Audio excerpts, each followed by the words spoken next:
और चलिए बढ़ते अब आगे। कांग्रेस स्क्रीनिंग कमेटी की आज बैठक होने वाली है, इसको लेकर ही बड़ी जानकारी सामने आ रही है। आपको बता दें 15 जीआरजी कांग्रेस वॉर रूम में शाम 5 बजे होगी बैठक। Screening committee chairman Gaurav Gogoi की अध्यक्षता में यह बैठक होने वाली है। चीफ ऑब्जर्वर मधुसूदन मिस्त्री, मुख्यमंत्री अशोक गहलोत, पीसीसी चीफ डोटासरा, प्रभारी रंधावा, सचिन पायलट, सीपी जोशी, सह प्रभारी अमृता धवन, वीरेंद्र राठौर और काजी निजामुद्दीन सहित कमेटी सदस्य इसमें मौजूद रहेंगे। शेष 105 जो सीटें हैं उनको लेकर आज बैठक में मंथन होगा। संभवतः कांग्रेस की दूसरी और अंतिम स्क्रीनिंग की बैठक होगी। 15 अक्टूबर की बैठक में 106 सीटों पर हुई थी चर्चा। पहली सूची में 3 पार्ट में अब तक 85 सीटों पर हो चुकी है घोषणा, लेकिन 11 सीटों को फिर से भेजा गया है स्क्रीनिंग में रिव्यू के लिए। तो कांग्रेस की स्क्रीनिंग की आज फिर से बैठक होगी शाम 5 बजे।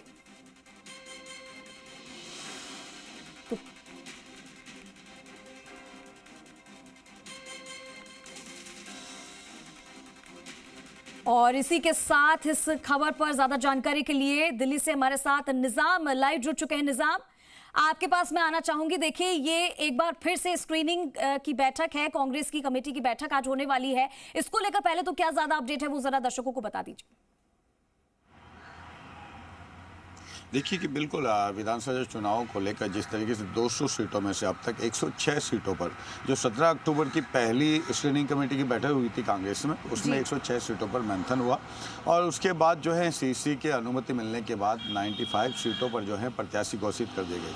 प्रत्याशी घोषित करने के दौरान ही कुछ घटनाक्रम ऐसे हुए हैं जिनकी वजह से जो कह सकते हैं कि 11 सीटें जो हैं उन पर प्रत्याशी घोषित करने में कांग्रेस कामयाब नहीं हो पाई।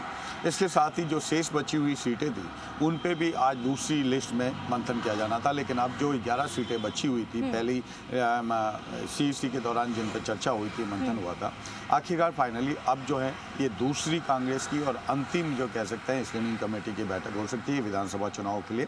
आज जो है शेष सभी सीटों पर, उन सीटों पर भी जो कि रिव्यू के लिए आज पेश की जाएगी 11 सीटें, उन पर भी। इसके साथ ही बाकी शेष जो सीटें हैं 94 सीटें, उन पर जो है आज मंथन होगा, चर्चा होगी। इस बैठक से पहले देखिए कि लगातार जो है स्क्रीनिंग कमेटी के चेयरमैन गौरव गोगोई जो है कल देर रात को मुख्यमंत्री अशोक गहलोत से मिले हैं। परसों जो है उन्होंने एक दिन पहले ही जो है सचिन पायलट से मुलाकात की है। थोड़ी देर में ही प्रभारी रंधावा और पीसीसी चीफ डोटासरा पहुंचने वाले हैं जो दिल्ली, वो उनसे अलग से मुलाकात करेंगे। यानी जो छोटी छोटी बैठकें होती है उन बैठकों को पूरा करने के बाद जो फाइनली शाम को स्क्रीनिंग कमेटी की बैठक होगी उसमें सिंगल जो नाम है वो तय करके सीसी के पास भेजे जाएंगे। पेचीदा जगह ऐसी कुछ राजस्थान की कुछ सीटें ऐसी हैं। बैठक की दूसरी और अंतिम होने वाली है, लेकिन यहाँ पर देखिए कांग्रेस को हर बार इतना समय क्यों लगता है? बाकी जो पार्टियां इसलिए पहले बाजी मार जाती है, उन्होंने अपने प्रत्याशी की जो लिस्ट है वो सामने ला दी, लेकिन यहाँ पर कांग्रेस को इतना समय क्यों लग रहा है? इससे पहले भी जब 106 सीटों पर चर्चा हुई थी, उसके बाद में पहली सूची के बाद में 303 पार्ट में ये सूची आई थी, इसमें 95 सीटों पर घोषणा हो चुकी थी, लेकिन फिर से अब अटक गया है ये मामला, फिर से अभी स्क्रीनिंग हो रही है। तो क्या लगता है कि ये फाइनली होगी, इसके बाद भी एक और स्क्रीनिंग हो सकती है? क्योंकि यहाँ पे कुछ कहना अभी थोड़ा मुश्किल लग रहा है।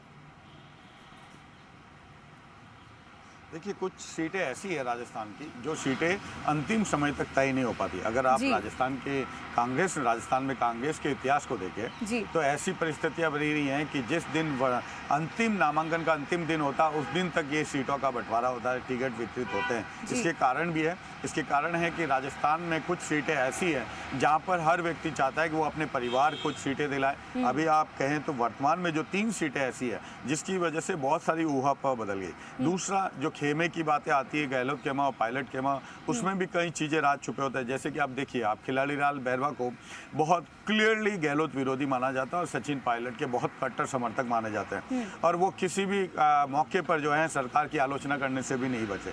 ऐसे में खिलाड़ी लाल बैरवा का पहली सूची में नाम शामिल नहीं है। खिलाड़ी लाल बैरवा के लिए पायलट बहुत स्थिति साफ कर चुके हैं, वो उनकी चाहते हैं। अब दोनों ही बाइलोग में वो सबसे आखिर में जो है कह सकते हैं सबसे लास्ट वाली सूची में उनका नाम जारी हो सकता है। एक तरफ देखिए, शांति धारीवाल के मामले में कांग्रेस ने बहुत स्पष्ट कर दिया कि किस तरीके से उनका अनुशासन के मामले में उनका नाम आया, लेकिन अगर कांग्रेस शांति धारीवाल चाहते हैं कि उनके बेटे का अमित धारीवाल को टिकट मिले, लेकिन अगर अमित धारीवाल को टिकट मिलता है तो दूसरी तरफ हेमाराम जो है चौधरी अपनी बेटी के लिए चाहेंगे, दीपेंद्र सिंह जो हैं वो अपने बेटे बालुंदर के लिए जो हैं वो टिकट चाहेंगे। यही वजह है कि देखिए इन तीनों सीटों पर अभी तक घोषणा नहीं हो पाई है। हेमाराम ने तो एक कदम आगे बढ़ा दिया, हेमाराम को पता चल गया था, हेमाराम चौधरी को, कि उनको टिकट मिलने वाला है, उनके नाम पे मिलने वाला है, तो उन्होंने पूरा ही अपना बैक हो गया और उन्होंने राष्ट्रीय अध्यक्ष खड़गे को लेटर लिख दिया एन वक्त पर कि वो इसमें शामिल नहीं होना चाहते और वो एक कार्यकर्ता की तरह रहना चाहते। उनके पत्र का मजमून ये है कि अगर मुझे टिकट, मेरी बेटी को टिकट मिला, अगर अब देखिए पर्दे के पीछे बहुत सारी बातें होती है, अगर उनकी बेटी को टिकट मिलता है तो ठीक है, नहीं मिलता तो वो एक कार्यकर्ता की तरह रहेंगे, जीत की जिम्मेदारी उनकी नहीं है, यानी जिताने की जिम्मेदारी उनकी नहीं। तो ये पर्दे के पीछे की बहुत सारी कहानियां होती है। महेश जोशी का मामला ऐसे अटका हुआ कि देखिए जिस तरीके से अगर कहे कि किस तरह उनको टिकट कहाँ से दिया जाए, हवा महल के बड़े दावेदार है, लेकिन उनको टिकट देने के पीछे जमीनी लेवल पर बहुत सारी चीजें जो हैं उनके विरोध में हैं। निजाम, यहाँ पर सोच समझकर टिकट का वितरण करना, टिकट किसे देना है, ये बेहद ही जरूरी है। सोचना समझना इसमें समय लगता है, लेकिन चुनाव बिल्कुल सर पर है और इसको लेकर जो पार्टी है वो बार बार एक और तारीख दे रही है कि ठीक है इस दिन स्क्रीनिंग के बाद में एक और तारीख उन्होंने निकाल दी।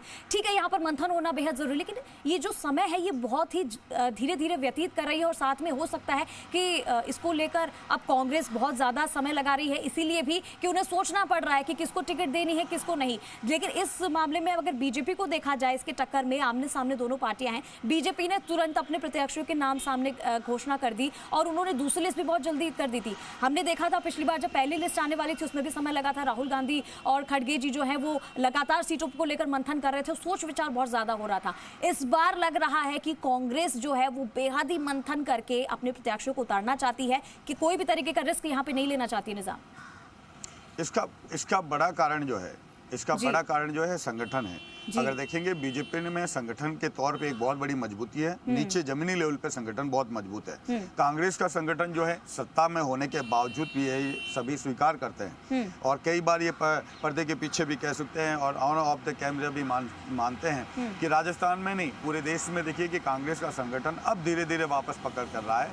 सेवा दल हो, NSUI हो, यूथ कांग्रेस हो, महिला विंग हो, बहुत हालत जो है विकट है।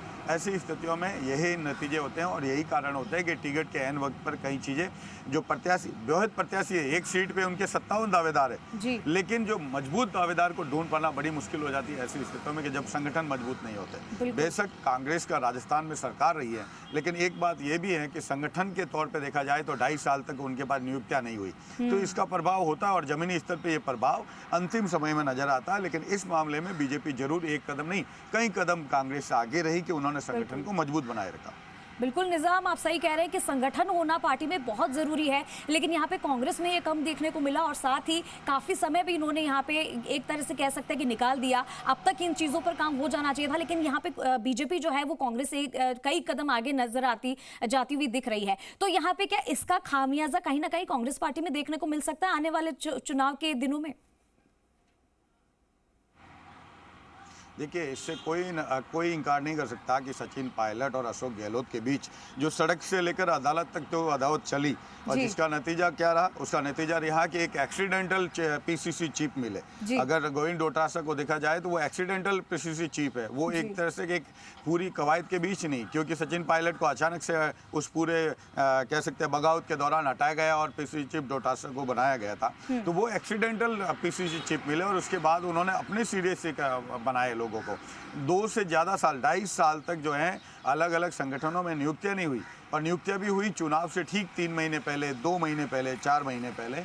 तो उसका जो प्रभाव है, आयोगों में नियुक्तियां नहीं हुई, आयोग या जो दूसरे जो बोर्ड होते हैं उनमें नियुक्तियां अभी हाल ही में हमने देखा है अभी हुई है, तो इसका प्रभाव जमीनी लेवल पर नजर आता ही आता है और यही वजह है कि इसका खामियाजा कांग्रेस को इस वक्त जो है कह सकते हैं। लेकिन कई बार ये पार्टी के अंदर की रणनीति भी होती है। अगर बात कहें जब 2 खेमों में बटी हो कांग्रेस, इसको कोई नकार नहीं सकता। ऐसे में गहलोत खेमा और मुख्य पायलट खेमे के बीच बटी हुई थी और ऐसे में गहलोत खेमा ये चाहता था कि हमें उनके समर्थक जो नेता है उनको ज़्यादा मौका मिले और इसी चीज़ को लेकर ये कह सकते हैं कि ये लंबा खींचता रहा और ये भी एक रणनीति है कांग्रेस की कि अंतिम समय में टिकट दिए जाए ताकि ज़्यादा उनमें बदलाव की, ज़्यादा उनके विरोधी की और बगावत का समय नहीं मिले। बिल्कुल बिल्कुल, तो निजाम आप बिल्कुल ठीक कह रहे हैं कि यहाँ पर ये जो समय लिया जा रहा है वो एक अंदर की कोई सोची समझी रणनीति भी हो सकती है, लेकिन इसका खामियाजा भी पहले इस तरीके की चीज़ें जब कांग्रेस ने की थी तब उन्हें भुगतना पड़ा था। यहाँ पे अशोक गहलोत और सचिन पायलट आमने सामने जब थे, अब समीकरण क्या होते हैं, ये देखने वाले आने वाले समय बताएगा। लेकिन बहुत बहुत शुक्रिया इस तमाम जानकारी के लिए निजाम।